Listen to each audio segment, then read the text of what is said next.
ঘূর্ণিঝড় রেমালের প্রভাবে সকাল থেকে টানা ভারী বৃষ্টিপাতে তলিয়ে গেছে চট্টগ্রাম নগরীর অধিকাংশ এলাকা। হাঁটু থেকে বুক পরিমাণ পানির নিচে নগরীর রাস্তাঘাট। নিম্নাঞ্চলের অনেক বাড়িতে ঢুকে পড়েছে পানি। নগরের অনেক এলাকায় বিদ্যুৎ নেই, এতে চরম ভোগান্তিতে পড়েছেন নগরবাসী।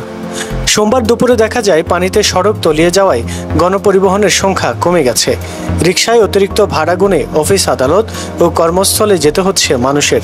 জেলার সব সরকারি ও চসিক পরিচালিত প্রাথমিক বিদ্যালয় এবং মাধ্যমিক ও সমপর্যায়ের শিক্ষা প্রতিষ্ঠানে শ্রেণী কার্যক্রম বন্ধ রয়েছে।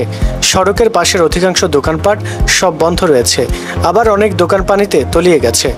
আবহাওয়া অধিদপ্তর জানায়, ঘূর্ণিঝড় রিমালের প্রভাবে নগর জুড়ে বৃষ্টিপাত হচ্ছে। গত 24 ঘন্টায় চট্টগ্রামে সোমবার দুপুর 12টা পর্যন্ত 238.4 মিলিমিটার বৃষ্টির রেকর্ড করা হয়েছে। মঙ্গলবারও ভারী বৃষ্টিপাতের আভাস দিয়েছে পতেঙ্গা আবহাওয়া অফিস। রোববার রাত 8টার দিকে বাংলাদেশের উপকূলে আঘাত করে ঘূর্ণিঝড় রেমাল। এরপর বাংলাদেশের উপকূল অতিক্রম করেছে। এর প্রভাবে বৃষ্টি হচ্ছে।